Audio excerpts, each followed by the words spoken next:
What's going on YouTube? It's Mr. Ferguson back once again here from Central North Carolina. Thank you guys so much. Appreciate you tuning in to another video here from North Carolina. I think I already said that, but who cares? I'm tired. Had a lot of golf in today. We're still in the, for context sake, if we come back and watch this video later on, we are in this 80-degree weather pattern right now.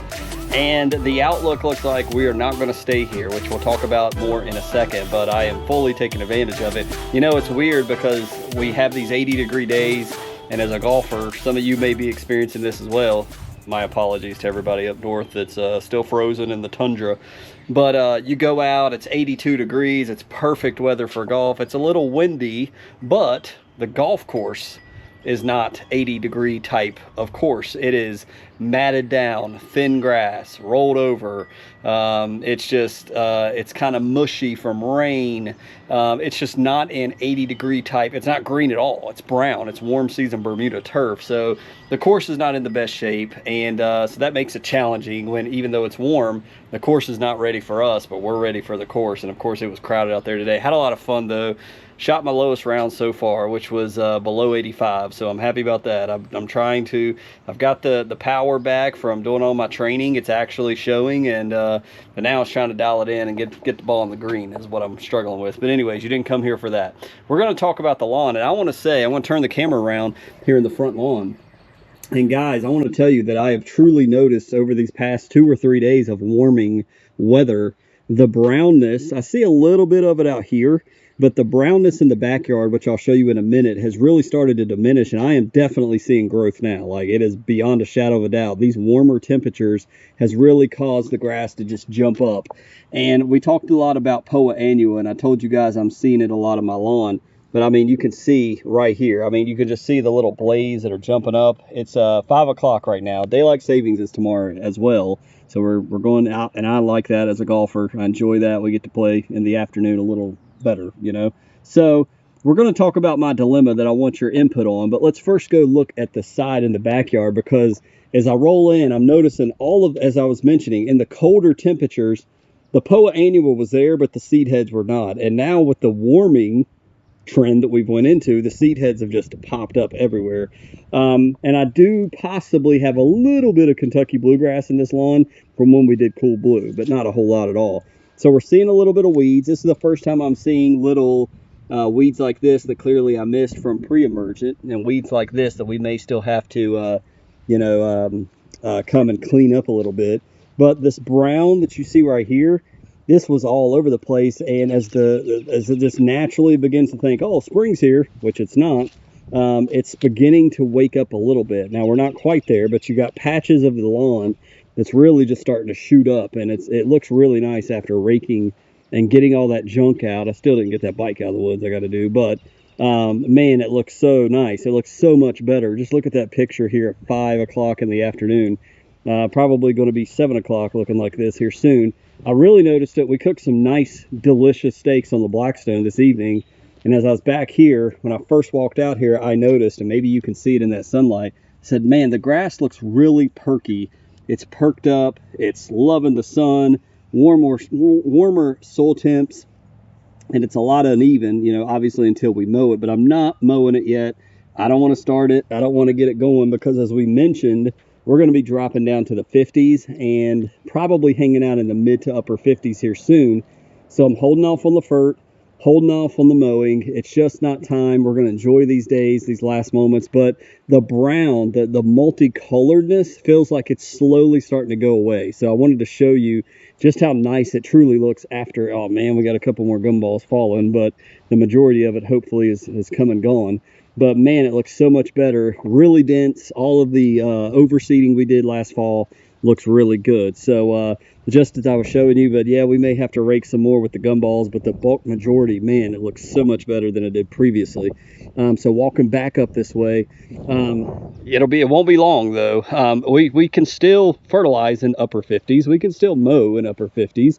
We're just not ready to do it yet. I could, but I'm not. I'm just not ready to go there yet. I want it to naturally wake up, and many of you probably doing the same thing. So you can see I talked about Poa annua, and that's what I want to quickly get into you for the latter part of this video. And that is, when I left this morning, I said, man, I don't know if y'all can feel that, or excuse me, hear that wind, but the wind has been whipping around today. Lawn looks pretty good, but the real concern is, okay, I've got this Poa annua that is now popping up in the lawn, and the area that really bugs me is right outside the front door. And so what can we do here? What are our options? So we have several options, and that's what I want to discuss with you. I planned on doing something today, and I went and played 18, then I went to the range, hit a small bucket. Somebody left balls there. I hit those two, and I am slammed out, 82 degrees, face a little sunburnt, so I don't have the energy to do this today. But I want to do something with this area. We got all this Poa annua right here.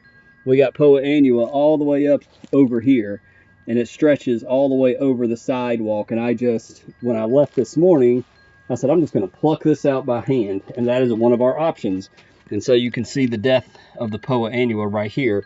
But what do you guys think, and what do you want to see? We can spot spray some of this with the super expensive herbicide, option 2, called Velocity PM, but it must be sprayed in the proper temperatures, which are warmer temperatures.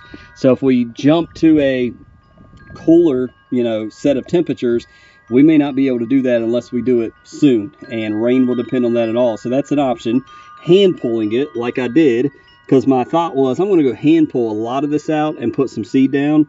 We're going to have cooler temps, we're going to have rain, let that seed naturally come up, see what happens. So that was an option, is hand pulling it like this guy right here. But looking at it now, that's a lot to hand pull.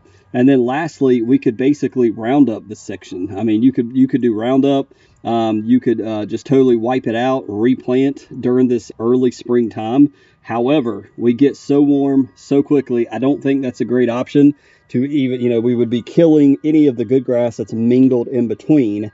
And so I'm really looking at either Velocity, hand pulling it over time, or just we're not going to do anything at all. And here in North Carolina, typically it takes until about May, depending on temperatures. When it gets too hot, Poa annua is a cool season grass, and all of this stuff will melt away, go away. You can see the new grass I've already planted, and then this Poa just came up because we probably disturbed the dirt and it came up. So what do you guys want to see? I can keep this as a little test for Velocity. It takes multiple applications. By the time we hit it the second time, it may be hot enough that it just goes away on its own. I don't know. So let me know your thoughts there.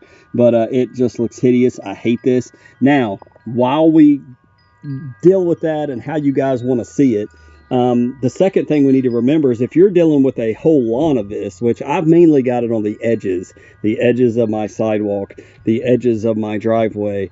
Don't know exactly why that is, but the edge of everything. So keep in mind, if you've got Poa all over the place, wherever these seed heads drop, you're planting a new plant. And it may come up this season, it may come up next season, it may not come up until 2 or 3 seasons down the road, but that's what these little jokers are that are on here. That's why Poa is such a nuisance in our lawn. If I come over here out of the sun, is because these little seed heads drop in our soil, and it's annoying. And so basically what I want to say to you is if you're new to this and new to lawn care, and you've got this type of thing, this Poa annua in your lawn, then what you want to do is you want to bag your first several mows when you're cutting. And if you stay on top of your mowing, sometimes you can keep it so low the seed heads will never come back up, because you're constantly mow, and that's a possibility. However, so throw that to the side.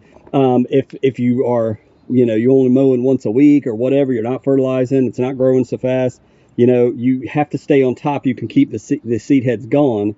Sometimes they like to pop up anyway. So, but I would bag your mow. So at least, you're throwing the seed heads into the bag and dumping it if you're able to do that. If you're not, you are spreading it. It's not the end of the world. We can thicken up our grass planting and choke it out. It is possible, and this is just the worst I've ever seen it right here, and it drives me nuts. So let me know your thoughts below, but I want to be open, honest, and show it to you guys. Do we want a Velocity? Do we want to hand pluck it? Do we want to just take out this whole section, which I'm throwing that option out? I don't think there's another section option besides basically either hand pulling it or using a herbicide. And so we've got it. So let me know your thoughts below. So a quick one here on Monday. I'm trying to get back into making weekend videos, but let me know your thoughts on the POA situation. How is your POA looking? If you're in North Carolina, do you have a lot this season? Well, the one thing I'm dealing with a lot of POA annua this year, but I don't see a whole lot of POA triv. Don't tell the lawn I said that, because I don't want it to come out of nowhere. So it's like, man, pick your battle, right? Last couple seasons, we've really dealt with POA trivialis, which for the new people, that means a bunching grass that grows higher than your normal grass, and it spreads all over the place, and it will try to take over your lawn. It's super annoying as well. This is POA annua, that is most of the time a shallow planted cool season grass that you could hand pluck, but it drops these seed heads, and then you deal with it time after time. So it can be a challenge. So anyways, let me know your thoughts below. God bless you guys. Thank you for tuning in this Monday. Give the video a like if you enjoyed it. We'll see you in the next one.